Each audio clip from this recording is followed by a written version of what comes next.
الحمد لله نحمده ونستعينه ونستغفره ونؤمن به ونتوكل عليه ونعوذ بالله من شرور أنفسنا ومن سيئات أعمالنا من يهده الله فلا مضل له ومن يضلله فلا هادي له ونشهد أن لا إله إلا الله وحده لا شريك له ونشهد أن سيدنا ومولانا محمدا عبده ورسوله أما بعد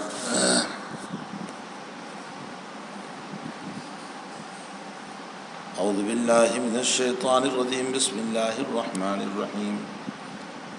لقد كان لكم في رسول الله أسوة حسنة صدق الله العظيم۔ بزرگان محترم، معزز بھائیو، دوستو، عزیزو، اس وقت مجھے جو عنوان دیا گیا ہے وہ یہ ہے کہ سیرت رسول صلی اللہ علیہ وسلم۔ ظاہر سی بات ہے کہ یہ ایک ایسا عنوان ہے جس پر ساری زندگی بولتے رہو۔ آپ کے اوصاف و کمالات ایسے ہیں کہ انسان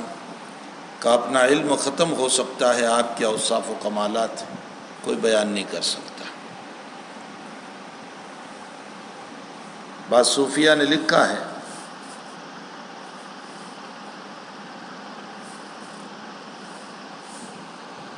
کہ آپ کے اوصاف و کمالات کے اوپر سب سے بڑی دلیل یہ ہے کہ اگر یوسف علیہ السلام پر الزام کا مسئلہ آیا عزیز مصر کی بیوی کی طرف سے، تو ایک بچہ گواہی کے لیے کھڑا کیا گیا، جیسا کہ مفسرین نے لکھا ہے، جس نے بچپنے میں یہ گواہی دی، قد من دبر وقد من قبل، یعنی دامن کو دیکھا جائے یوسف کا کہ وہ آگے سے فتح ہے یا پیچھے سے فتح ہے، اس کے مطابق فیصلہ ہوگا۔ یوسف علیہ السلام کی براءت الزام یعنی الزام سے پاک دامنی کے لیے حق تعالیٰ نے ایک بچے کو کھڑا کیا۔ حضرت مریم علیہ السلام پر الزام آیا اور بہت بڑا الزام، تو عیسیٰ علیہ السلام کھڑے ہوئے، انی عبداللہ آتانی الکتاب وجعلنی نبیا وجعلنی مبارکا اینما کنت واوصانی بالصلاۃ والزکاۃ ما دمت حیا۔ لیکن گھرانے نبوت محمد الرسول اللہ صلی اللہ علیہ وسلم پر الزام آیا تو خود حق تعالیٰ نے گواہ بن کر قرآن کریم میں مستقل حضرت عائشہ کی برات کو بیان فرمایا۔ اسی سے ایک انداز ہو جائے گا کہ مقام نبوت کیا ہے، نبی علیہ السلام کا مقام اللہ تعالیٰ کی نظر میں کیا ہے۔ دنیا میں جب کسی کے وہاں بچہ پیدا ہونے والا ہوتا ہے یا پیدا نہیں ہوتا تو لوگ دعائیں کرواتے ہیں، کبھی باپ دعائیں کروا رہا ہے بزرگوں سے، مشائخ سے، علماء سے، اقارب سے، رشتہ داروں سے۔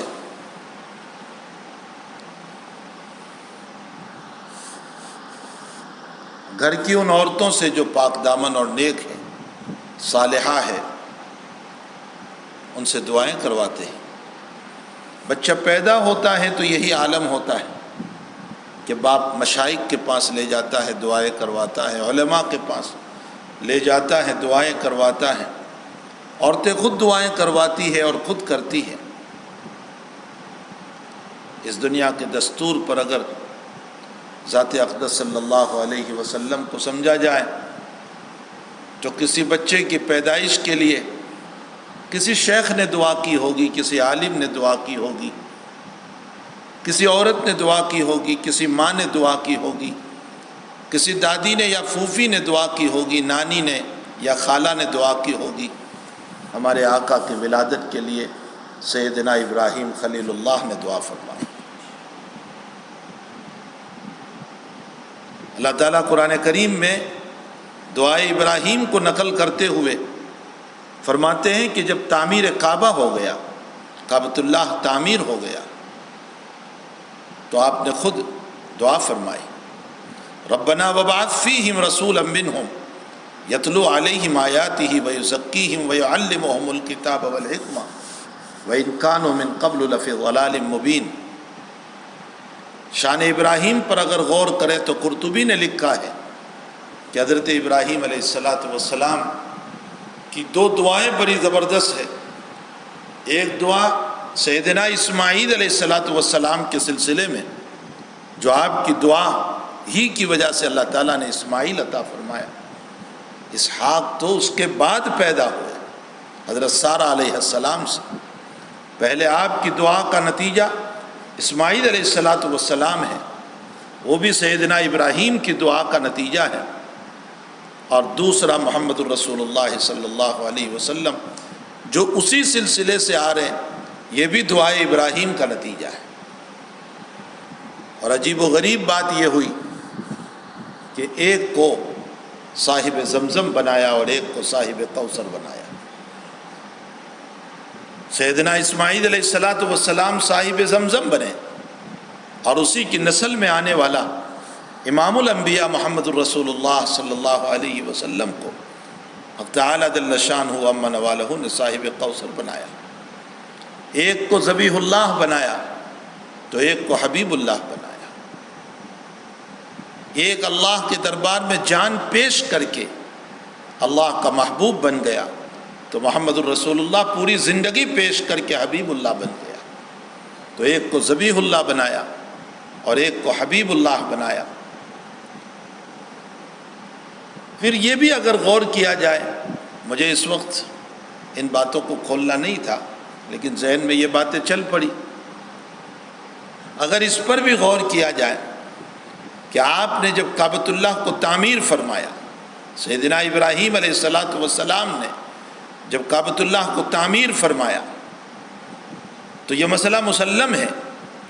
کہ معمار کو اس کی مزدوری دی جاتی ہے،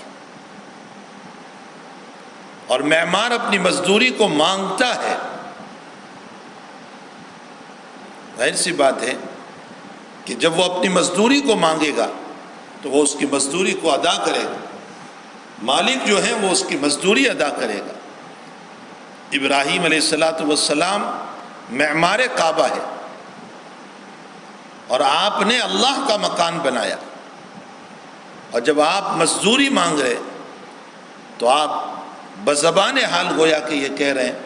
نہ مجھے مال و دولت کی ضرورت ہے، نہ میں فضل و کمال مانگ رہا ہوں، اگر یہ رب تجھ سے مانگ رہا ہوں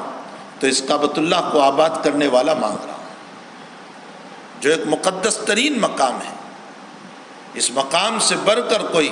محترم مقام نہیں ہو سکتا ہے۔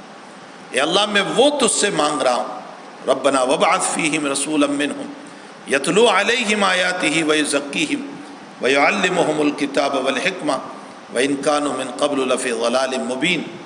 نبی اکرم صلی اللہ تعالیٰ علیہ وسلم دعائے ابراہیم علیہ السلام کا نتیجہ ہے۔ آپ خود ارشاد فرماتے ہیں کہ میں ابراہیم کی دعا کا نتیجہ ہوں، اور ابراہیم جدی و مجدد الانبیاء، ابراہیم میرے بھی دادا ہیں اور انبیاء بنی اسرائیل کے بھی دادا ہیں۔ پھر اس سے آگے اگر غور کیا جائے آپ کی ولادت باسعادت کے اوپر، تو حقیقت حال یہ ہے کہ کسی جلسہ ہوتا ہے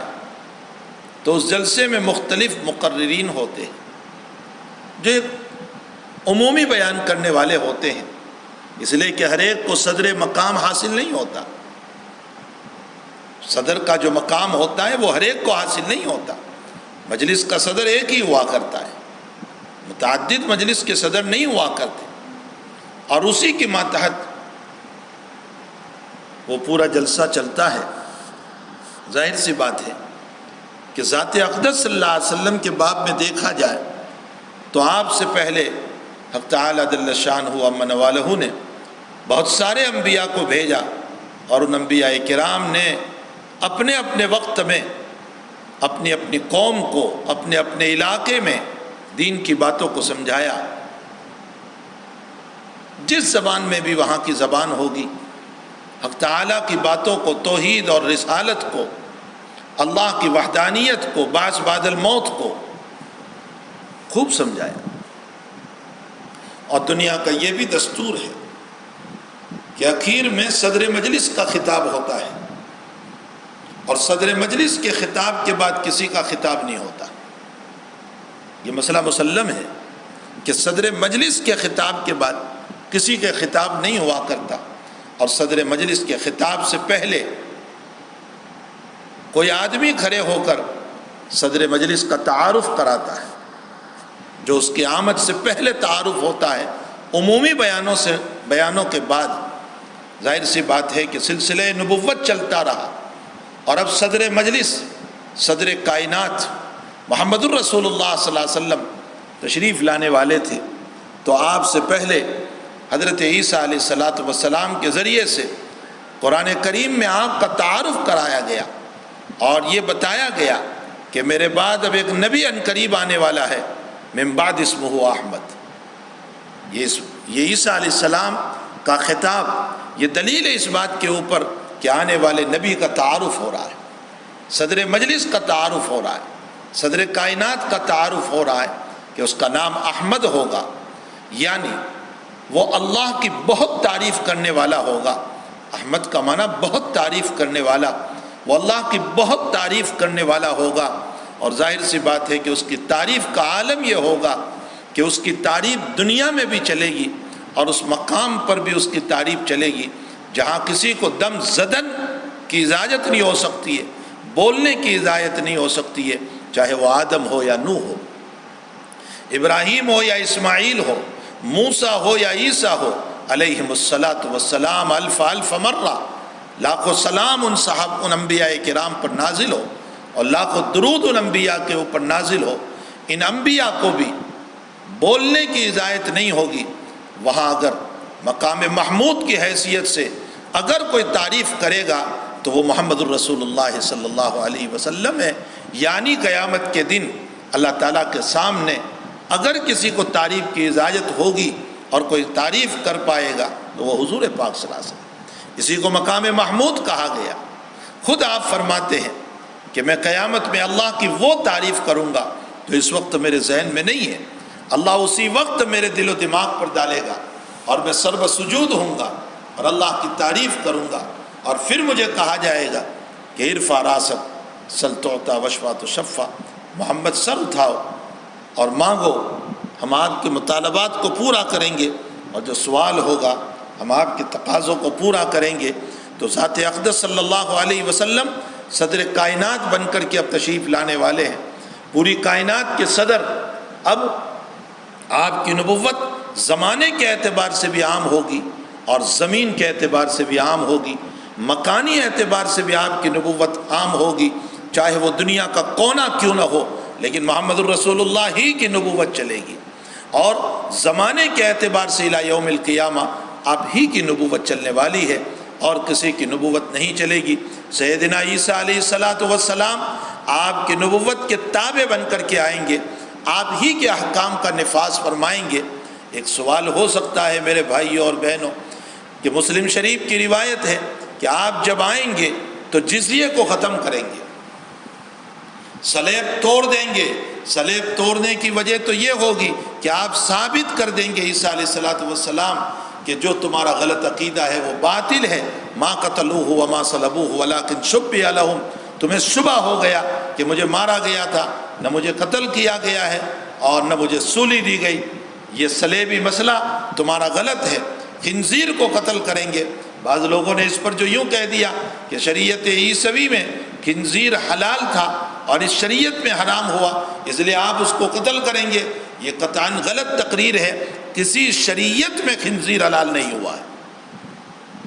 لیکن خنزیر کے قتل کرنے کی وجہ حضرات محدثین یہ لکھتے ہیں کہ آپ خنزیر کو قتل کر کے اس کے نجس العین ہونے کی طرف اشارہ کریں گے کہ یہ کسی صورت میں پاک نہیں ہو سکتا ہے۔ چاہے بعض جانور تو وہ ہیں کہ جس کے باب میں تھوڑی سی گنجائش بھی نکل آتی ہے، لیکن اس کے باب میں کوئی گنجائش نہیں نکلتی۔ بعض جانور وہ ہیں کہ جو اس کا چمڑا دباغت دینے کے بعد پاک ہو سکتا ہے، جیسے کتے کا چمڑا، اگرچہ وہ ناپاک ہے لیکن اس کا چمڑا دباغت کے بعد پاک ہو سکتا ہے، لیکن سور اور خنزیر وہ جانور ہے کہ جو دباغت کے بعد بھی پاک نہیں ہو سکتا۔ صرف حضرت الامام محمد ابن حسن شیبانی رحمۃ اللہ علیہ نے یہ اس کے بالوں سے جوتا سینے کی اور جوتا گاتھنے کی اجازت دی، اس لیے کہ اس کے بال بڑے مضبوط ہوتے ہیں، لیکن یہ اس زمانے کی بات ہے جب مضبوط دھاگے نہیں تھے۔ آج مضبوط دھاگے موجود ہیں، اس لیے حضرت امام محمد ابن حسن کے اس قول کے مقابلے میں اب مضبوط دھاگے ہی کو استعمال کیا جائے گا، نہ کہ اس کے بالوں کو استعمال کیا جائے گا۔ تو آپ خنزیر کو قتل کریں گے اور جزیہ کو بھی ختم کریں گے۔ جزیہ کا معنی ہوتا ہے کہ کوئی دارالاسلام میں بغیر اسلام کے رہتا ہے اور معاہدہ اس کا قبول کر لیا جاتا ہے تو حکومت کو سالانہ ایک ٹیکس دیا جاتا ہے، اس کو جزیہ کہا جاتا ہے۔ آپ آ کر کے جزیہ کو ختم کریں گے، اس پر اشکال ہوتا ہے کہ جزیہ تو شریعت محمدی کا حکم ہے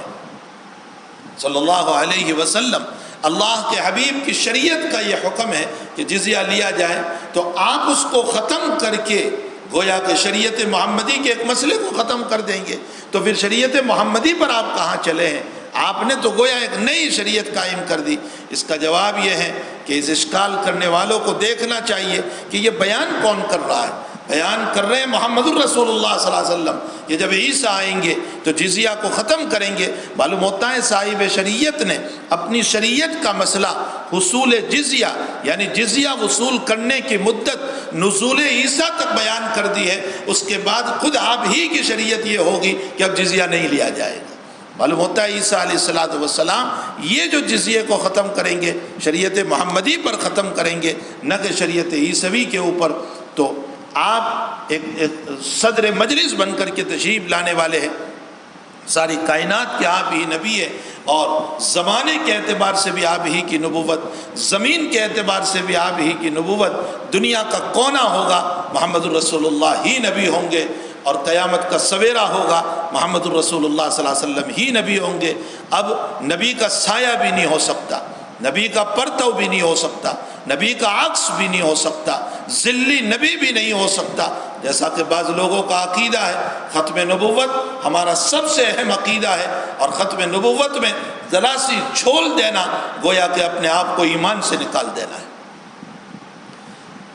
تو آپ کی آمد سے پہلے عیسیٰ علیہ السلام اب آپ کا تعارف کرا رہے ہیں، جیسے صدر مجلس کے تشریف لانے سے پہلے اور کرسی پر براجمان ہونے سے پہلے اور بیٹھنے سے پہلے جو اسپیکر ہوا کرتا ہے، جو عالم ہوا کرتا ہے، وہ صدر مجلس کا تعارف کراتا ہے۔ جناب رسول اللہ صلی اللہ علیہ وسلم کا تعارف عیسیٰ علیہ السلام نے کرایا اور فرمایا میرے بعد جو نبی آ رہا ہے من بعد اسمہ احمد، اس کا نام احمد ہوگا، اور اللہ تعالیٰ اس کو مختلف شان سے نوازنے والے ہیں۔ جناب رسول اللہ صلی اللہ علیہ وسلم جب دنیا میں تشریف لے آئے تو غور کیا جائے اس بات کے اوپر کہ جس باپ سے آپ کی ولادت ہوئی، آپ کے اور بھی چچا تھے، عبد الشمس بھی آپ کے چچا تھے، عبد الشمس جن کو آپ کہتے ہیں ابو طالب، عبد العزیٰ بھی آپ کے چچا تھے جن کو آپ ابو لہب کہتے ہیں، اور یہ سب بڑے تھے عبداللہ سے۔ حضرت حمزہ بھی آپ کے چچا تھے، عباس بھی آپ کے چچا تھے، اگرچہ عباس اور نبی اکرم صلی اللہ علیہ وسلم میں کوئی لمبی عمر کا فاصلہ نہیں تھا، بہرحال یہ آپ کے چچا تھے، آپ کے 11 چچا تھے۔ پھر تعجب یہ ہے کہ جتنے بڑے چچا تھے آپ کے، لیکن کسی کے سلسلے میں نبی اکرم صلی اللہ علیہ وسلم کی ولادت باسعادت کا مسئلہ نہیں ہوا، اس لیے کہ آپ کے چچاؤں کے نام 2 طرح کے، ایک تو وہ چچا ہیں جن کو حمزہ اور عباس کہا جاتا ہے، اگرچہ ان کے ناموں کے اندر کوئی شرک نہیں پایا جاتا، لیکن ان کے ناموں کے اندر کوئی عبدیت کا معنی بھی نہیں پایا جاتا۔ حمزہ تو شیر ببر کو کہتے ہیں، تو کوئی عبدیت کا معنی نہیں پایا جاتا، اور دیگر جو چچا ہے عبد الشمس ہے اور عبد العزیٰ ہے، یہ سارے جو آپ کے چچا ہیں ان تمام کے اندر شرکیہ نام پایا جاتا ہے۔ عزیٰ کا بیٹا اور شمس اور آفتاب کا بیٹا تعالیٰ جل شانہ نے ان میں سے کسی میں نہیں بھیجا تاکہ میرے نبی کل کو مطعون نہ ہو کہ بھلا تیرا باپ تو وہ تھا کہ جس کے نام میں خود شرک کی بو آ رہی تھی، تو کیسے شرک کے خلاف تقریر کر رہا ہے،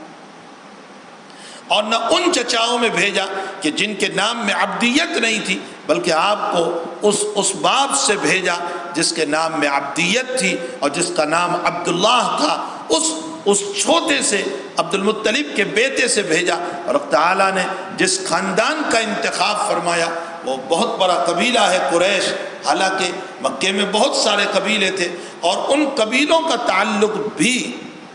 اسماعیل صلاۃ والسلام سے اوپر جا کر کے ملتا تھا۔ بہت سارے قبائل تھے جن کا تعلق اسماعیل صلاۃ والسلام سے ملتا تھا، لیکن آپ نے ان میں سے کسی قبیلے میں آپ کا وجود نہیں دیا۔ قریش کا انتخاب اس لیے کیا کہ کرشن کا معنی طاقتور لوگ ہوا کرتے ہیں، اور یہ قبیلہ طاقتور تھا، اور آپ کی اس نبوت کو چلانے کے لیے قوت و طاقت کی ضرورت تھی، اسی لیے آپ کا قریش میں انتخاب ہوا۔ اور پھر قریش میں بھی ہاشم کا انتخاب ہوا، اور ہاشم کے سلسلے میں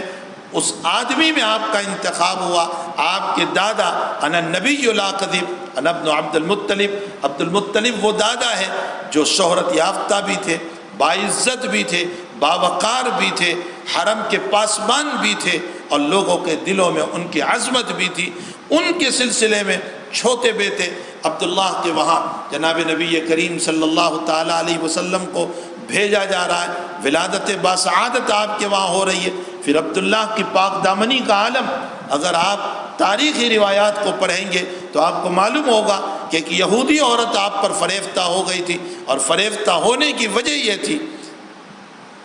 مولانا ادریس صاحب کاندلوی رحمۃ اللہ علیہ نے سیرت مصطفیٰ میں لکھا ہے کہ فریفتہ ہونے کی وجہ جو اس عورت نے بعد میں ظاہر کی، اس نے آپ سے پیشکش کی تھی کہ میں تم سے نکاح کرنا چاہتا ہوں۔ عبداللہ نے پہلے یوں کہہ دیا کہ میں میرے باپ کا وفادار بیٹا ہوں، میرے باپ کو پوچھے بغیر قدم نہیں اٹھا سکتا۔ کچھ وقت کے بعد پھر ملاقات ہوئی تو اس عورت نے کہا مجھ سے نکاح کر لو، تو اس موقع پر عبداللہ نے کہا میرے باپ نے میرا نکاح کرا دیا، یعنی میرا نکاح ہو چکا آمنہ نامی عورت سے۔ اس موقع پر اس عورت نے یوں کہا تھا کہ اگر آپ مجھ سے نکاح نہیں کر رہے ہیں تو کچھ دنوں کے لیے میرے ساتھ رہے، محبت کر لیجئے میرے ساتھ، چونکہ اس زمانے میں تو اس طرح کے مسائل چلا کرتے تھے، آپ میرے ساتھ محبت کر لیجئے۔ تو اس دوسری بات کا جواب حضرت عبداللہ نے، خواجہ عبداللہ نے یہ دیا کہ یہ قطعاً نہیں ہو سکتا ہے کہ میں جو ہے اس طرح کی محبت کروں جس سے میرا باپ ناراض ہو جائیں، عبد المطلب ناراض ہو جائیں، اور میرا باپ عبد المطلب اس طرح کی باتوں کو پسند نہیں کرتا۔ یہ وہ پاک دامنی ہے سیدنا محمد الرسول اللہ صلی اللہ علیہ وسلم کے باپ کی۔ اب وہ عورت مانجرا کھول رہی ہے کہ میں تم سے اس لیے بار بار نکاح کا اصرار کر رہی ہوں، اور اس لیے تم سے نکاح کو کہہ رہی ہوں کہ تمہاری پیشانی میں نبی کا نور معلوم ہو رہا ہے، اور میں نے اپنی کتاب تورات میں پڑھا ہے جس سے یہ معلوم ہوتا ہے کہ وہ پیغمبر جو ہے وہ تیری ہی پیشانی کے اندر جھلک رہا ہے اور تیرے ہی اندر سے آنے والا ہے۔ میں چاہتی تھی کہ تیرے پشت سے یہ نبی میرے پیٹ میں آ جائیں اور میرے سلسلے سے وجود ہو، اسی لیے تو یہودیوں کو حضور پاک صلی اللہ علیہ وسلم سے دشمنی ہو گئی تھی، صرف اس بنیاد پر۔ کس بنیاد پر؟ صرف اس بنیاد پر کہ ہمارے اندر سے آپ کیوں نہیں آئے، باقی اور کوئی وجہ نہیں تھی۔ یعرفونہ کما یعرفون ابناءہم، وہ لوگ محمد الرسول اللہ صلی اللہ علیہ وسلم کی رسالت و نبوت کو اس طرح جانتے تھے جیسے اپنے بیٹے کو جانتے تھے۔ بلکہ مفسرین نے لکھا ہے، حضرت مولانا ادریس صاحب کاندلوی رحمۃ اللہ علیہ نے معارف القرآن میں لکھا ہے، فرمایا بیٹے کے باپ میں شبہ ہو سکتا ہے۔ عبداللہ ابن سلام رضی اللہ تعالیٰ عنہ کے کلام کو نقل کیا اور فرمایا بیٹے کے باپ میں شبہ ہو سکتا ہے، محمد الرسول اللہ کی رسالت کے باپ میں کوئی شبہ نہیں تھا۔ تو بہرحال یہودیوں کو اسی لیے آپ سے دشمنی تھی کہ آپ کے اندر کیوں نہیں آئے۔ تو وہ عورت کہنے لگی کہ میں چاہتی یہ تھی کہ وہ نبوت کا نور تمہاری پشت سے میرے پیٹ میں آ جائے، میری رحمدانی میں آ جائے اور مجھ سے وجود ہو، لیکن اب تمہارا نکاح ہو چکا ہے۔ حق تعالیٰ جل شانہ نے اس نور نبوت کو جس کے پیٹ میں ڈالنا تھا اس کا نام ہی تھا امانت والی۔ آمنہ اس کا نام تھا، وہ امانت والی تھی، صفت امانت اس کی خاص صفت تھی۔ ظاہر سی بات ہے کہ اس نبی کے وجود میں لانے کے لیے ایسے ہی مرد کی ضرورت تھی جو پاک دامن ہو، جس کا دامن پاک دامن ہو، اور ایسی عورت کی ضرورت تھی جو انتہائی درجہ امانت دار ہو۔ حق تعالیٰ نے انہی کے اندر نبی کریم صلی اللہ علیہ وسلم کا وجود دیا، اسی لیے علامہ سیوطی رحمۃ اللہ علیہ نے، خیر یہ علمی بات ہے، عام تقریروں میں اس طرح نئی باتیں ہوا کرتی، لیکن میں ذرا سا اشارہ کر دوں، علامہ سیوطی رحمۃ اللہ علیہ نے اس مسئلے کے اوپر بہت تفصیل سے گفتگو فرمائی ہے کہ حضرت نبی کریم صلی اللہ علیہ وسلم کے والدین سے متعلق کیا مسئلہ ہوگا۔ مختلف اقوال نقل کیے ہیں آپ کے والدین سے متعلق، اس لیے کہ آپ کے والدین نے آپ کے نبوت کے زمانے ہی کو نہیں پایا ہے۔ ادھر آپ ماں کے پیٹ میں ہیں اور عبداللہ دنیا سے تشریف لے گئے، آپ کے والد صاحب دنیا سے تشریف لے گئے، اور آپ 6 سال کے ہیں اور والدہ دنیا سے تشریف لے گئی، تو ان دونوں نے نبوت کا زمانہ ہی نہیں پایا ہے، انہوں نے فطرت کا زمانہ پایا۔ فطرت کا معنی عیسیٰ علیہ السلام اور محمد الرسول اللہ صلی اللہ علیہ وسلم کی نبوت، ان دونوں کے بیچ کا جو زمانہ ہے جس میں کوئی نبی نہیں تھا، وہ زمانہ پایا ہے۔ علامہ سیوطی رحمۃ اللہ علیہ اس مسئلے پر مستقلاً ایک کتاب تحریر فرماتے ہیں، ایک رسالہ لکھتے ہیں نبی کے والدین کے اوپر، اور اس کو محبت میں ڈوبا ہوا وہ رسالہ، اور تمام اقوال کو نقل کرنے کے بعد سب سے اخیر میں اپنی تحقیق پیش کرتے ہیں کہ میری رائے یہ ہے کہ نبی علیہ السلام کے والدین یہ ناجی ہے، جنت میں جائیں گے، نجات پائیں گے، اور اس کی وجہ یہ ہے کہ یہ اس زمانے میں آئے ہیں جس زمانے کے اندر کوئی نبی کی نبوت کا مسئلہ نہیں تھا، اور دوسری طرف یہ ہے کہ کہیں ادنا روایت کے اندر اور ان کی زندگی سے متعلق کسی تاریخی روایت کے اندر کہیں شرک کرنا ان سے ثابت نہیں ہے، اور جب شرک کرنا ثابت نہیں ہے تو لا محالہ فطرت کے دور میں، یعنی جب کوئی نبی نہ ہو اس دور کے اندر صرف توحید کا قائل ہو جائے وہ انشاءاللہ تعالی جنت میں جائے گا۔ یہ آپ نے تحقیق پیش کی ہے۔ بہرحال حضور پاک صلی اللہ علیہ وسلم کی ولادت باسعادت حضرت عبداللہ اور آمنہ کے گھر کے اندر ہوئی، پھر آپ کی ولادت کے لیے حق تعالیٰ نے جس جگہ کا انتخاب کیا، اللہ قادر مطلق تھا، آپ کی ولادت باسعادت کو بیت المقدس میں بھی کر سکتا تھا، جو ہے انبیاء کرام علیہ السلام کا مدفن ہے، جو ابراہیم علیہ السلام کا مدفن ہے، جو یعقوب علیہ السلام کا مدفن ہے، جو یوسف علیہ السلام کا مدفن ہے۔ شام میں بھی آپ کی ولادت ہو سکتی تھی، جہاں پر بہت سارے انبیاء کرام علیہ السلام آرام فرمائے۔ یہ وہ مقامات محترم ہے کہ جہاں پر بے شمار انبیاء کرام علیہ السلام آرام فرما ہے، وہاں آپ کی ولادت ہو سکتی تھی، لیکن اللہ تعالیٰ نے ایسی جگہ پر نہیں، بلکہ آپ کی ولادت باسعادت کے لیے مکۃ المکرمہ کا انتخاب فرمایا، اس لیے کہ ابراہیم نے جس مدرسے کے لیے دعا فرمائی تھی اس مدرسے کا وجود ہی مکۃ المکرمہ میں تھا۔ ربنا وبعث فیہم رسولا من انفسہم، جس کعبۃ اللہ کے باب میں دعا فرمائی تھی وہ کعبۃ اللہ اسی مکۃ المکرمہ میں تھا، اور ساری کائنات کا وہ قبلہ بننے والا تھا، اس لیے آپ کا وجود باسعادت اس مکۃ المکرمہ میں دیا گیا، اور پھر عرب قوم کے اندر دیا گیا، اس لیے کہ عربی زبان کو تمام زبانوں پر تفوق حاصل ہے۔ عربی زبان وہ ہے کہ جس کے باب میں حضور پاک صلی اللہ علیہ وسلم نے فرمایا میری زبان بھی عربی ہے،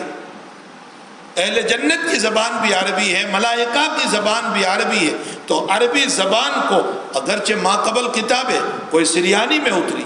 کوئی عبرانی میں اتری، کوئی دوسری زبانوں میں اتری، صحف ابراہیم و موسیٰ، ابراہیم علیہ السلام کے صحف ان کی زبان میں اترے ہوں گے، موسیٰ علیہ السلام کے صحیفے ان کی زبانوں میں اترے ہوں گے، شیس علیہ السلام کے زمانے میں جو صحیفے اترے ہیں وہ ان کی زبان میں اترے ہوں گے، اخنوق علیہ السلام پر جو صحیفے اترے تھے، اس لیے کہ کل 100 صحیفے اللہ تعالیٰ نے اتارے تھے، جس میں کچھ شیس علیہ السلام پر، کچھ اخنوق علیہ السلام پر، کچھ ابراہیم علیہ السلام پر، اور 10 صحیفے موسیٰ علیہ السلام پر قبل نزول التورات،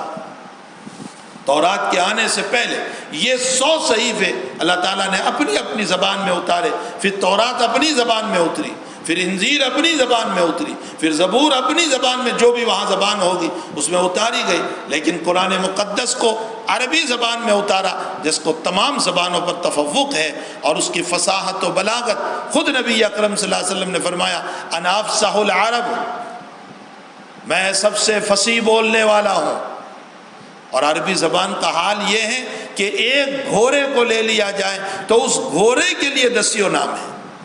آپ کسی اور زبان کا انتخاب کر لیں، اس میں ایک لفظ ایک مافی ضمیر کو ادا کرنے کے لیے ایک ہی لفظ ہوا کرتا ہے یا 2 لفظ ہوا کرتے ہیں۔ یہاں حقیقت حال یہ ہے کہ ایک گھوڑے کو ادا کرنے کے لیے مختلف نام، کوئی خیل بھی کہہ رہا ہے، کوئی فرس بھی کہہ رہا ہے، کوئی اور انداز سے بھی اس کو بول رہا ہے، تو مختلف نام جو ہے وہ ایک گھوڑے کے لیے بولے جاتے ہیں۔ اتنی وسیع زبان ہے، اتنی وسیع زبان ہے۔ اور پھر ساتھ ساتھ فصاحت و بلاغت کا عالم یہ ہے کہ مثلا ہم نے نماز پڑھی، مجھے اگر یہ کہنا ہے کہ ہم نے نماز پڑھی تو کتنی لمبی بات اور کتنے الفاظ استعمال کرنے پڑتے ہیں۔ ہم نے تو ہم آیا، نے آیا، نماز اور پڑھی، 4 لفظوں سے جا کر اتنی سی مافی ضمیر ادا ہوئی کہ ہم نے نماز پڑھی۔ اور عربی کی فصاحت و بلاغت کا عالم یہ ہے، عربی کی فصاحت و بلاغت کا عالم یہ ہے کہ بس یوں کہہ دو نصلی، ہم نے نماز پڑھی، ایک چھوٹے سے جملے میں اتنا بڑا جملہ ادا ہو گیا۔ یہ عربی زبان کی فصاحت و بلاغت، اور اس کے ساتھ ساتھ عربی زبان کے اندر جو تعالیٰ جل شانہ نے جو پیار، جو چاشنی، جو حلاوت، جو مٹھاس رکھی ہے، اسی لیے ہمارے مدرسوں میں فصاحت و بلاغت پر جب کتابیں پڑھائی جاتی ہے تو وہاں ایک عام فہم تعریف یہ کی جاتی ہے، سمجھ میں صاف آ جائے، فصاحت اس کو کہتے ہیں، اثر ہو سننے والے پر، بلاغت اس کو کہتے ہیں۔ کلام نبوت کا عالم یہ ہے کہ وہ صاف سمجھ میں بھی آ رہا ہے، کوئی ایچ پیچ کا مسئلہ نہیں ہوا کرتا ہے، اور قلب انسانی پر اثر انداز ہوا کرتا ہے۔ اس لیے کلام نبوت جو عربی زبان ہے وہ فصاحت بھرا ہوا بھی ہے اور بلاغت بھرا ہوا بھی ہے، اس کے معانی بھی سمجھ میں آتے ہیں اور اس سے قلب کے اوپر اثر بھی ہوتا ہے۔ یہ فصیح بھی ہے اور یہ بلیغ بھی ہے۔ اسی لیے عربوں کا مزاج یہ تھا کہ عرب دنیا میں اگر بولنے والا کسی کو سمجھتے تھے تو وہ اپنے آپ کو ہی سمجھتے تھے، اور باقی ساری کائنات کو وہ عجمی کہتے تھے۔ عجم کا معنی گنگا ہونا، تو وہ سب کو عجمی کہا کرتے تھے، باقی اپنے آپ ہی کو بولنے والے کہتے تھے۔ جناب رسول اللہ صلی اللہ علیہ وسلم کو عربی لسان میں اور مکۃ المکرمہ میں اور قریش قبیلے میں اور ہاشمی خاندان میں جو سب سے اعلیٰ خاندان تھا، نبی اکرم صلی اللہ تعالیٰ علیہ وسلم کی ولادت باسعادت فرمائی، اور پھر اس کے بعد ذات اقدس صلی اللہ علیہ وسلم کا بچپن ایک دیہات میں ایک ایسی عورت کے وہاں گزارنے کے لیے بھیجا جا رہا ہے۔ میں اور آپ اس کو اتفاقی بات کہتے ہیں، یہ سب اتفاقی نہیں ہے، اللہ کا نظام ہے۔ دنیا کا کوئی بھی کام میرے اعتبار سے اتفاقی ہوگا، اللہ کے اعتبار سے کوئی کام اتفاقی نہیں ہے۔ ہم سمجھتے ہیں روڈ پہ گئے، اچانک گاڑی آئی اور ایکسیڈنٹ ہو گیا، یہ اچانک کا مسئلہ ہمارے اعتبار سے ہے، اللہ کا تو نظام ہی تھا کہ اس وقت میں گاڑی ٹکرائے گی اور اس کی موت ہوگی، اس کا پاؤں ٹوٹے گا، اس کا سر پھوٹے گا، یہ ایک اللہ کا نظام ہے۔ تو اللہ کے نظام مجھے اور آپ کو اتفاقی شکلیں نظر آتی ہے، ورنہ خداوند قدوس کی نظر میں کوئی اتفاقی مسئلہ نہیں ہے، یہ اللہ کی طرف سے ایک نظام چل رہا ہے، اسی کے ماتحت سارے کام ہو رہے ہیں۔ جناب رسول اللہ صلی اللہ علیہ وسلم کی اس تربیت کے لیے جو بچپن میں ضرورت ہوا کرتی ہے، آپ کو دیہاتی ماحول میں بھیجا جا رہا ہے، اس ماحول میں جہاں دیہات ہے، اور انتخاب جس عورت کا کیا جا رہا ہے جس کے نام سے حلم اور بردباری ٹپک رہی ہے، جس کو حلیمہ سعدیہ کہا جاتا ہے۔ حلیمہ حلم سے ماخوذ ہے، اور اس نبی کی تربیت کے لیے حلم ہی کی ضرورت ہے، اس لیے کہ نبی خود صفت حلم سے متصف ہے۔ تو ظاہر سی بات ہے کہ جس صفت کو لے کر کے یہ آیا ہے اس کی تربیت کے لیے حلم کی ضرورت ہے۔ ایک جملہ میں اکثر سیرت النبی کے اندر کہا کرتا ہوں کہ وہ بچپنا جناب رسول اللہ صلی اللہ علیہ وسلم کا حلیمہ سعدیہ کے وہاں گزرا ہوگا، نہ معلوم وہ بچپن کے نخرے جو ذات اقدس نے کبھی کیے ہوں گے، اور رتنا جو چھوٹے بچوں کا ہوا کرتا ہے۔ یقیناً جناب رسول اللہ صلی اللہ علیہ وسلم کا ایک اعلیٰ مقام، اور آپ کا بچپن بھی بہت اعلیٰ، لیکن جو بچہ ہوا کرتا ہے کبھی رتنا بھی ہوا ہوگا، اور اس موقع پر حلیمہ کا حلم اس کو منا رہا ہوگا اور اس کو سینے سے لگا رہا ہوگا، وہ کیسا عجیب و غریب ایک منظر ہوگا اور کیسے تربیت ہو رہی ہوگی محمد الرسول اللہ صلی اللہ تعالی علیہ وسلم کی۔ تو آپ کے دودھ کے لیے جس عورت کا انتخاب کیا گیا وہ حلم سے بھری ہوئی ہے، اور آپ کے سینے میں حلیمہ کا دودھ نہیں جا رہا تھا بلکہ حلم جا رہا تھا، بردباری جا رہی تھی جناب رسول اللہ صلی اللہ تعالیٰ علیہ وسلم کے پیٹ کے اندر۔ اور پھر اس کے بعد آقا صلی اللہ تعالیٰ علیہ وسلم جیسے جیسے بڑے ہوتے جا رہے، اس کے بعد حضور پاک صلی اللہ تعالیٰ علیہ وسلم کے نکاح کا جب مسئلہ آ رہا ہے تو پھر آپ کے لیے جن عورتوں کا انتخاب ہو رہا ہے، قرآن کریم خود اعلان کرتا ہے یا نساء النبی لستن کاحد من النساء،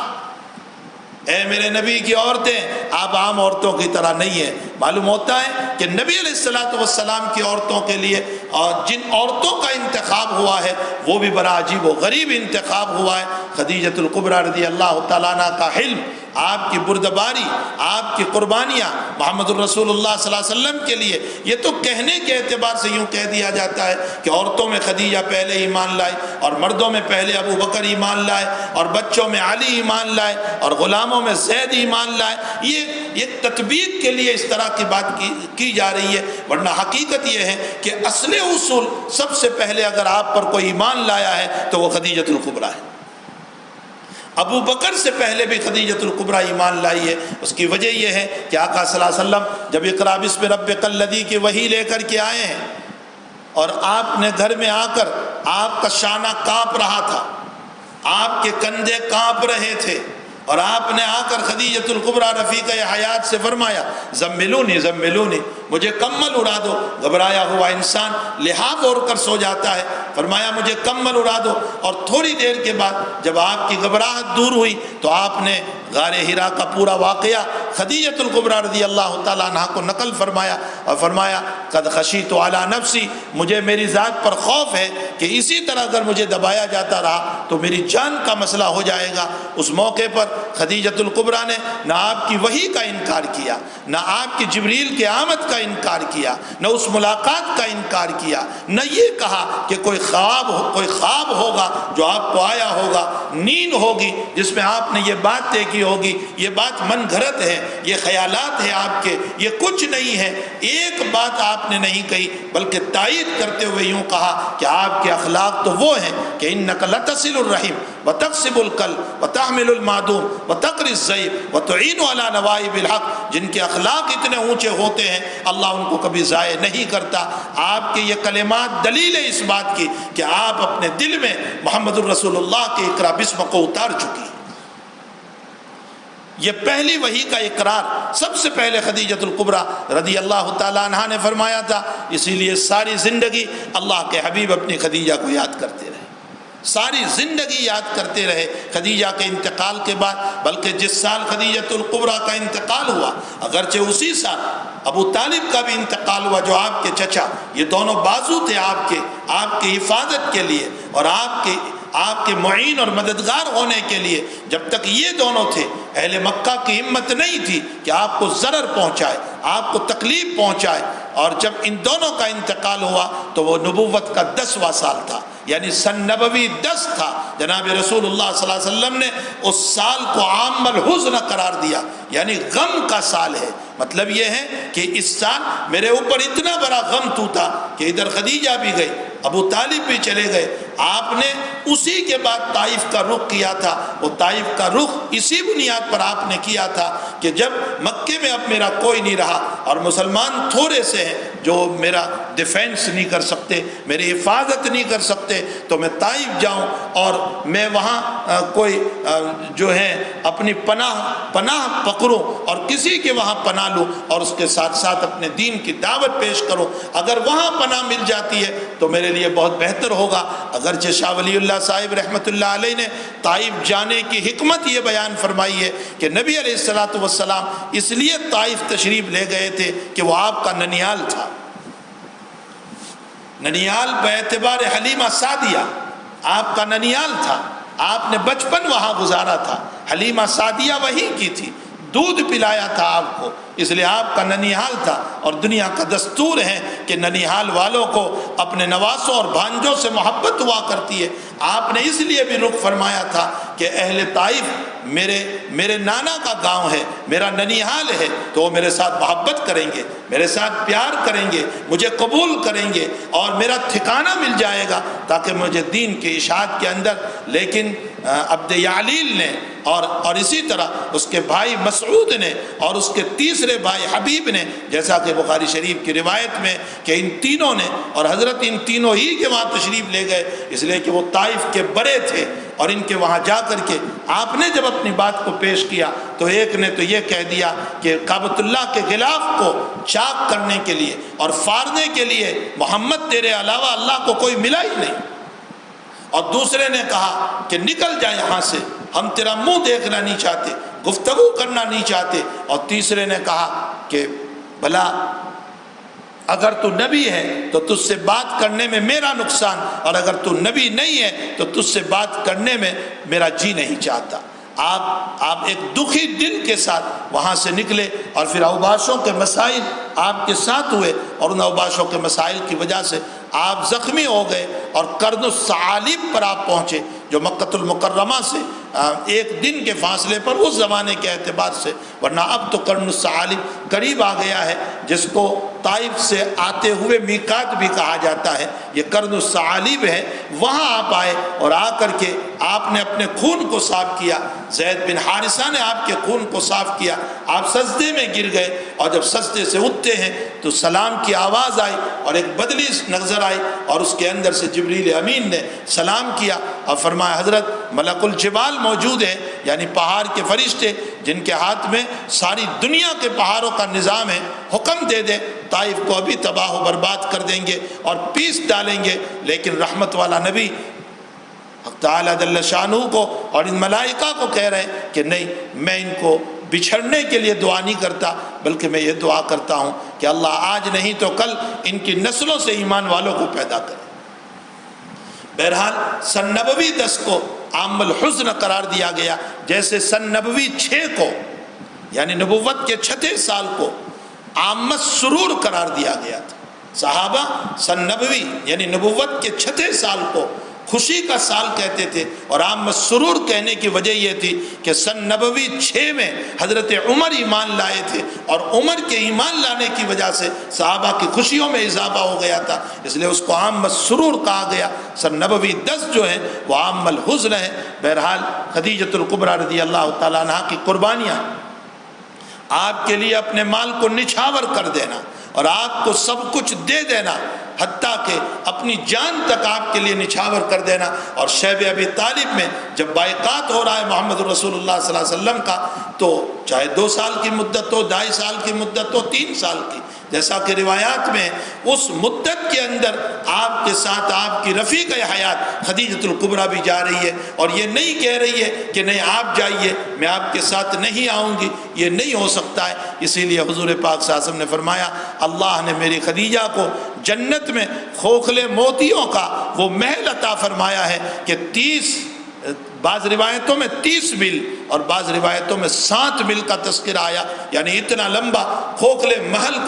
کھوکھلے موتیوں کا محل میری خدیجۃ الکبریٰ کو عطا فرمایا۔ حضرت عائشہ رضی اللہ تعالیٰ عنہ نے کسی موقع پر آپ سے متعلق نہ بولنے کی بات بول دی کہ بھلا وہ بری ہو گئی تھی اور اس کو زمانہ گزر گیا، تو آپ نے فرمایا میری خدیجہ کے باب میں برائی نہ کرو، اس نے میرا تب تعاون کیا جب میرا کوئی تعاون کرنے والا نہیں تھا، اس نے میرا تب اقرار کیا جب میرا کوئی اقرار کرنے والا نہیں تھا۔ اسی طرح بہرحال آپ کی جتنی بیویاں ہیں وہ تمام کی تمام بیویاں منتخب من اللہ ہیں، اللہ کی طرف سے منتخب شدہ ہے۔ خدیجۃ الکبریٰ کی اسی وقت ضرورت تھی جب جناب رسول اللہ صلی اللہ علیہ وسلم اکیلے تھے، اس موقع پر خدیجہ کی ضرورت تھی، حضرت خدیجہ کو آپ کے قدموں میں ڈالا تاکہ آپ کی دولت کے ذریعے سے نبی علیہ الصلوۃ والسلام کو دین کے کام میں معاونت ملے، اس لیے خدیجہ سے نکاح ہوا۔ حضرت عائشہ رضی ازواج مطہرات پر دیکھا جائے تو سب کے سب کوئی بادشاہ کی بیوی ہے، جیسا کہ حضرت صفیہ رضی اللہ تعالیٰ عنہ وہ بادشاہ کی بیوی ہے اور بادشاہ کی بیٹی بھی ہے، یعنی اس کا صفیہ کے باپ بھی بادشاہ تھا یہود کے اندر، اور شوہر بھی جو ہے ہوئی ابن اخطب وہ بھی ایک قلعے کا بادشاہ تھا، تو کوئی تو بادشاہ کی بیٹی ہے یا بادشاہ کی بیوی ہے، اور کوئی وہ ہے کہ جو مکہ کے سرداروں کی بیٹی ہے، جیسا کہ ام حبیبہ رضی اللہ تعالیٰ عنہ ابو سفیان کی بیٹی ہے جو مکہ المکرمہ کے سردار تھے، اور کوئی وہ ہے جو اعلیٰ خاندان کی بیٹی ہے جیسا کہ زینب رضی اللہ تعالیٰ عنہ، ام سلمہ رضی اللہ تعالیٰ عنہ، یہ اعلیٰ خاندان کی عورتیں تھیں، خدیجۃ الکبریٰ رضی اللہ تعالیٰ عنہ، عائشہ صدیقہ رضی اللہ تعالیٰ عنہ، یہ سب اعلیٰ درجے کے خاندان کی عورتوں کا انتخاب حق تعالیٰ جل شانہ نے فرمایا۔ میں نے ابھی کسی کے سامنے ایک بات ذکر کی تھی کہ حضرت عائشہ رضی اللہ تعالیٰ عنہ نام ہی ہے عائشہ، اور عائشہ معنی ہوتا ہے عیش دینے والی، جو نبی کو عیش پہنچانے والی تھی، علم کے اعتبار سے بھی راحت پہنچانے والی تھی، اپنی زندگی کے اعتبار سے بھی حضرت عائشہ رضی اللہ تعالیٰ عنہ۔ ام سلمہ کے معنی میں خود سلامتی کا معنی پایا جا رہا ہے، ام حبیبہ کے معنی میں خود محبت کا معنی پایا جا رہا ہے۔ ایک ایک عورت کو اٹھا کر کے دیکھ لو کہ جن کے ناموں کے اندر یا تو محبت پائی جا رہی ہے، اتباع نبوی پایا جا رہا ہے، حضور پاک صلی اللہ علیہ وسلم کو آرام دینے، آپ کو راحت پہنچانے کے مسائل پائے جا رہے ہیں۔ اس لیے اللہ نے فرمایا یا نساء النبی لستن کاحد من النساء، آپ عام عورتوں کی طرح نہیں ہیں، آپ کا مقام بہت اونچا ہے۔ اس کے بعد آپ کو جو بیٹیاں ملی اور جو بیٹے ملے ان کی زندگی کو بھی اگر پڑھے، اس وقت نہیں ہے، ورنہ ان کی بیٹیاں اور بیٹوں کے اوپر میں مفصل ذکر کرتا۔ حضرت زینب رضی اللہ تعالیٰ عنہ جو واقعتاً زین و عبید تھی اور اپنے باپ کی زینت تھی، جو واقعتاً اپنے باپ کی زینت تھی، حضرت رقیہ رضی اللہ تعالیٰ عنہ اور ام کلثوم رضی اللہ تعالیٰ عنہ انتہائی درجہ راحت پہنچانے والی، اور فاطمہ الزہرا رضی اللہ تعالیٰ عنہ جس کی زندگی کا حال یہ ہے کہ اپنے باپ کے لیے ساری زندگی قربان ہوتی چلی گئی، اور حضور پاک صلی اللہ علیہ وسلم نے فرمایا فاطمہ بضعۃ منی من عاداها فقد عادانی، اور جنت کی عورتوں کی سردار یہ میری بیٹی فاطمہ بنے گی۔ یہی وہ فاطمہ ہے کہ جب مکی زندگی میں جب نبی علیہ السلام پر صلاۃ جزور ڈالا گیا، سجدے کے اندر مطاف کعبہ کے اندر نماز پڑھتے ہوئے اونٹ کی ہوجری اور گندگیاں ڈالی گئی، ظاہر سی بات ہے کہ اونٹ کی ہوجری کوئی چھوٹی نہیں ہوتی ہے، بہت بڑی ہوتی ہے، آپ کے سر پر ڈال دی گئی۔ ابو جہل اور یہ سارے لوگ مطاف کعبہ میں بیٹھے ہوئے تھے۔ بخاری شریف میں ہے، ابن مسعود رضی اللہ تعالیٰ عنہ فرماتے میں وہیں کھڑا تھا، میں دیکھ رہا تھا، لیکن میں کمزور اتنا تھا کہ مجھے ڈر تھا کہ اگر میں ہٹانے جاؤں گا تو یہ سارے لوگ مجھے ماریں گے۔ اپنے ضعف، اپنی کمزوری کی وجہ سے میں نبی کے اوپر سے نہیں ہٹا سکا، البتہ میں دیکھتا رہا۔ بیٹی فاطمہ رضی اللہ تعالیٰ عنہ کو پتہ چلا، بیٹی فاطمہ آئی اور آنے کے بعد اپنے ہاتھوں سے اٹھایا اور اٹھانے کے بعد ہٹایا، اور اللہ کے نبی علیہ السلام بیٹھے، اور فاطمہ نے ان تمام لوگوں کو جو وہاں بیٹھے ہوئے تھے، ابو جہل، عتبہ، شیبہ، یہ سب بیٹھے ہوئے تھے، اور جو ہے اشکل قوم عقبہ ابن ابی معیط جو بدبخت تھا، اسی نے یہ لا کر کے ڈالا تھا، وہ بھی وہاں بیٹھا ہوا تھا، اور چھوٹی سی ننھی بچی یہ بنت رسول ہے صلی اللہ علیہ وسلم، ڈانٹنا شروع کیا ان لوگوں کو جو مکہ کے بڑے کہے جاتے تھے، اس لیے کہ ان میں شان نبوت جھلک رہی تھی، محمد الرسول اللہ صلی اللہ علیہ وسلم کی صفات جھلک رہی تھی۔ فاطمہ الزہرا رضی اللہ تعالیٰ عنہ میں وہ قوت تھی، وہ طاقت تھی، اگرچہ وہ چھوٹی بچی تھی۔ یہی وہ بچی ہے کہ جب حضرت کے پاس آئی مکی زندگی میں اور فرمایا ابا جی آپ کے قتل کا پلان چل رہا ہے، فرمایا بیٹی تم نے سنا؟ کہا جی، وہ لوگ باتیں کر رہے ہیں کہ آپ کو قتل کریں گے۔ فرمایا میرے وضو کا سامان لاؤ، یعنی لوٹا لاؤ، میرا مسواک لاؤ۔ حضرت نے وضو فرمایا اور 2 رکعت نماز پڑھی، اور اس کے بعد فرمایا اگر یہ لوگ میرے لیے چلتے تو اللہ ایک کھائی قائم کر دیتا جس میں آگ ہوتی، اور میرے قریب آنے سے پہلے اللہ ان کو اس کھائی میں زندہ گرا دیتا۔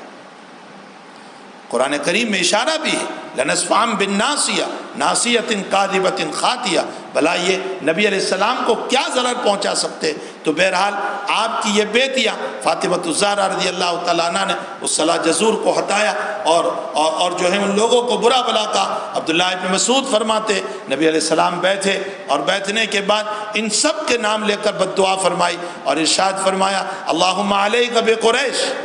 اللہم علیک بعتبہ، اللہم علیک بشیبہ، اللہم علیک بولید، اللہم علیک بابی جہل، عمرو ابن ہشام، سب کے نام لے کر آپ نے بد دعا فرمائی۔ اس سے یہ معلوم ہوتا ہے کہ اگر اسلام کو ضرر پہنچ رہا ہے، اسلام کو نقصان پہنچ رہا ہے، تو اس صورت میں بد دعا کرنے کی اجازت ہے۔ ذات اقدس صلی اللہ علیہ وسلم رحمت للعالمین تھے اپنی ذات کے باب میں، آپ نے اپنی ذات کے باب میں کبھی بد دعا نہیں فرمائی۔ کوئی یہاں کہے کہ یہ آپ کی ذات کا مسئلہ تھا، آپ کی ذات کا مسئلہ نہیں تھا، نماز کا مسئلہ تھا۔ آپ اللہ کی عبادت میں مشغول تھے، اس عبادت کو پامال کرنے کو کہا۔ بہت اچھی بات کہی ہے حضرت مولانا اعجاز علی صاحب رحمۃ اللہ علیہ، صدر المدرسین دارالعلوم دیوبند، محشی ہدایہ حضرت مولانا اعجاز علی صاحب رحمۃ اللہ علیہ فرماتے ہیں کہ جب کوئلوں کا انجن چلتا تھا اس زمانے میں، مولانا نے اسی کی مثال دی، اور مثال دے کر کے فرمایا کہ کوئلوں کا انجن جب چلتا ہے تو اس کو چلانے کے لیے پہلے اندر کوئلے ڈالے جاتے ہیں، اور کوئلے ڈال کر دروازہ بند کر دیا جاتا ہے اس کا، تاکہ اس کی بھاپ باہر نہ نکلے، اس لیے کہ انجن چلے گا اسی بھاپ سے، اور پھر اچانک زور سے کھولتے ہیں تو وہ زور سے بھاپ نکلتی ہے، اور جیسے ہی بھاپ زور سے نکلتی ہے وہ انجن کو دھکا دیتی ہے، اور انجن کو جب دھکا ملتا ہے تو پھر پوری ٹرین چلنے لگتی ہے۔ فرمایا کہ وجہ اس کی یہ ہے کہ اس نے انجن کو اس لیے ہلا دیا کہ بھاپ کی طبیعت یہ ہے کہ وہ کہیں محبوس نہ رہے، بھاپ یہ گھومنے والی، باہر نکلنے والی ہے، اور اس کو محبوس کرنا، اس کو قید کرنا، اس کو بند کرنا، یہ اس کی طبیعت کے خلاف ہے۔ اور جب طبیعت کے خلاف ہوا تو جیسے ہی اس کو چھوڑا، اس نے اپنی طبیعت کے خلاف ہونے کی وجہ سے پوری ٹرین کو ہلا دیا اور پورے انجن کو ہلا دیا۔ فرمایا جب یہ مثال سمجھ میں آ گئی تو ظاہر سی بات ہے کہ نبی علیہ السلام بھی فرماتے ہیں الصلاۃ قرۃ عینی، نماز میری طبیعت ہے، اور جب میری طبیعت ہے تو آپ کی طبیعت کے خلاف جب کیا گیا اور آپ کے سجدوں کو خراب کیا گیا تو آپ کو جوش آیا، جیسا کہ وہاں محبوس دھواں کو اور محبوس بھاپ کو غصہ آیا اور اس نے ٹرین کو ہلا دیا، یہاں بھی آپ کو غصہ آیا کہ نماز میری آنکھوں کی ٹھنڈک ہے، میری طبیعت ہے، اس کے خلاف تم کر رہے ہو۔ آپ نے اللہ کے دربار میں سر بسجود ہو کر ان کے لیے بد دعا فرمائی۔ عبداللہ ابن مسعود رضی اللہ تعالیٰ عنہ فرماتے ہیں آپ کی یہ بد دعا مکے میں ہو رہی ہے، لیکن اس کا ظہور مدینہ المنورہ پہنچنے کے بعد قریباً 4 سال کے بعد یا 5 سال کے بعد بدر کے میدان میں ہوا۔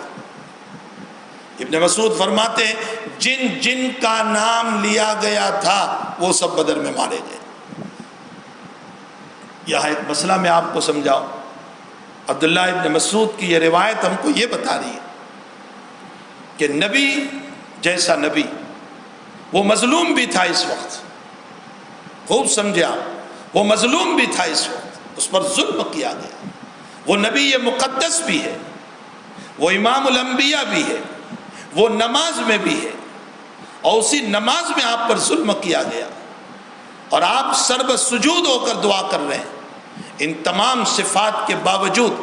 آپ کی دعا کا ظہور اور آپ کی دعا کا اثر یہ 5 سال کے بعد جا کر کے ظاہر ہو رہا ہے۔ نہ ہم وہ مظلوم ہیں، نہ ہماری نمازوں میں وہ جان ہے، نہ دعاؤں میں وہ جان ہے، نہ سجدوں میں وہ جان ہے، پھر بھی ہمارا سوچنا یہ ہے کہ ہم فجر میں دعا کریں اور ظہر تک ہو جانا چاہیے۔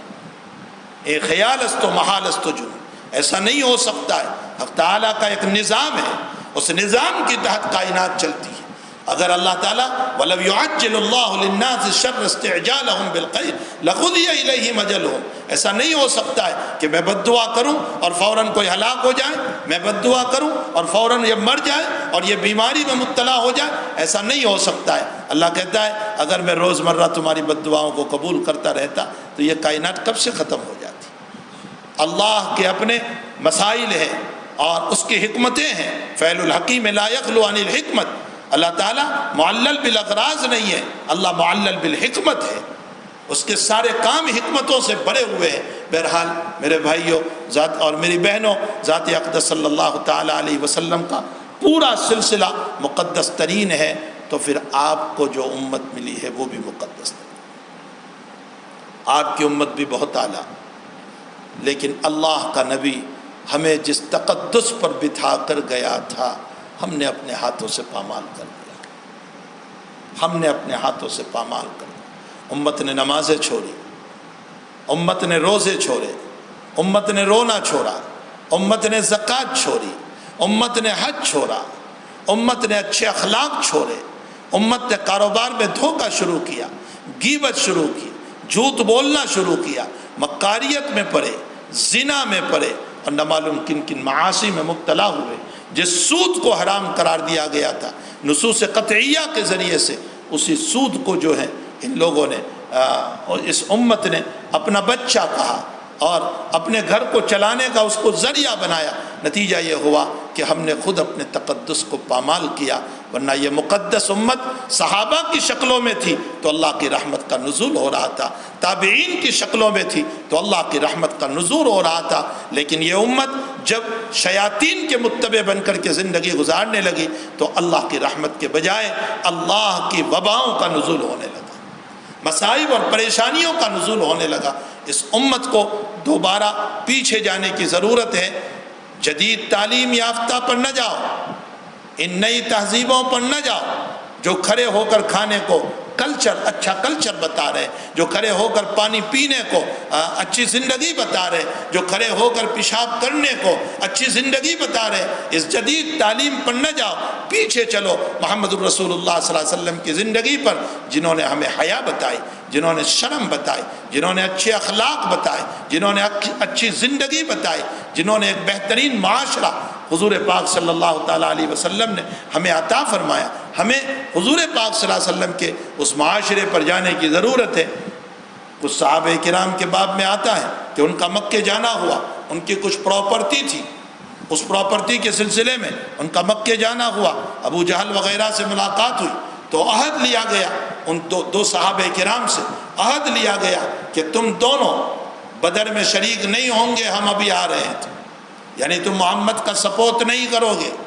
اس شرط کے اوپر ہم تمہیں واپس جانے کی اجازت دیتے ہیں۔ لوگوں نے منظور کر لیا، دونوں واپس آ گئے۔ نبی اکرم باپ بیٹے ہیں دونوں، حضور پاک صلی اللہ علیہ وسلم کے پاس آ کر پورا واقعہ بیان کیا اور ساتھ ساتھ یہ بھی فرمایا حضرت وہ تو جان بچانے کے لیے ہم نے کہہ دیا تھا، ہمیں تو بدر میں شریک ہی ہونا ہے، قربان جائیے اچھے اخلاق کے اس انسان کے اوپر۔ ذات اقدس نے فرمایا تم نے اس زمین پر وعدہ کیا ہے جہاں کعبۃ اللہ ہے، وعدے کے خلاف نہیں ہو سکتا، اس لیے تمہاری شرکت بدر میں نہیں ہو سکتی۔ اس کے بعد ان باپ بیٹوں کی شرکت احد میں ہوئی، لیکن بدر میں حضور نے منع کر دیا، حالانکہ آپ کو اس وقت ضرورت تھی، صرف 313 صحابہ کرام آپ کے ساتھ تھے، آپ کو ایک جماعت کی ضرورت تھی، لیکن اس وعدے کو پورا کرنے کے لیے، چاہے وہ وعدہ کافر کے ساتھ تھا، غیر مسلم کے ساتھ تھا، اپنے دشمن کے ساتھ تھا، لیکن پھر بھی آقا نے فرمایا اس وعدے کو پورا کرو، بس تم نے نہ کہا ہے تو اب تم ہمارے ساتھ شریک نہیں ہو سکتے۔ یہ اخلاق حسنہ ہے جو محمد الرسول اللہ صلی اللہ علیہ وسلم نے ہمیں دیے ہیں، اسی لیے میں نے آیت پڑھی لقد کان لکم فی رسول اللہ اسوۃ حسنہ، ہماری زندگی کا بننا محمد الرسول اللہ میں ہے، نہ کہ اس جدید تعلیم کے اندر، نہ ماڈرن تعلیم میں ہماری زندگی کا بننا نہیں ہے، ہماری زندگی کا بننا حضور پاک صلی اللہ علیہ وسلم کی مبارک زندگی میں ہے۔ اللہ جل شانہ ہم سب کو عمل کی توفیق عطا فرمائے، حضور کی سچی پکی محبت، عقیدت، اطاعت کی توفیق عطا فرمائے۔ وصلی اللہ علی النبی الکریم برحمتک یا ارحم الراحمین۔ الحمد للہ رب العالمین والعاقبۃ للمتقین والصلاۃ والسلام علی سید الانبیاء والمرسلین وعلی آلہ وصحبہ اجمعین۔ اللہم صلی وسلم دائما ابدا علی حبیبک خیر الخلق کلہم۔ ربنا آتنا فی الدنیا حسنہ وفی الآخرۃ حسنہ وقنا عذاب النار۔ اللہ گناہوں کو معاف فرما، اللہ قصوروں سے درگزر فرما، اچھے اخلاق کی توفیق عطا فرما، برے اخلاق سے ہماری حفاظت فرما، بیماروں کو شفائے دائمہ مستمرہ عطا فرما۔ اے اللہ جو مرحوم ہو چکے ہیں، اے اللہ ایمان کے ساتھ گئے ہیں، ان سب کی قبروں کو نور سے منور فرما، ان کے درجات کو بلند فرما، اعلیٰ علیین میں جگہ عطا فرما، ان کی بال بال مغفرت فرما۔ اے اللہ موجودہ بلا وبا کو دور فرما، اے اللہ ہمیں واقعتاً شریعت سے محبت نصیب فرما، اسلام سے محبت نصیب فرما، ذات اقدس صلی اللہ علیہ وسلم سے محبت نصیب فرما۔ اے اللہ آپ کے جانثار صحابہ سے محبت نصیب فرما، اللہ آپ کی ذات سے ہونے کا یقین عطا فرما۔ اے اللہ ان لوگوں سے ہمیں محبت کی توفیق عطا فرما جو تجھ سے محبت کرتے ہیں، اور اے اللہ ان اعمال کی بھی ہمیں توفیق عطا فرما جن اعمال کی بنیاد پر آپ ہم سے محبت کرتے ہیں۔ اے اللہ ان اعمال سے ہماری حفاظت فرما جس سے آپ ناراض ہوتے ہیں۔ اللہ ہماری دعاؤں کو اپنے فضل و کرم سے قبول فرما۔ وصلی اللہ علی نبی الکریم برحمتک یا ارحم۔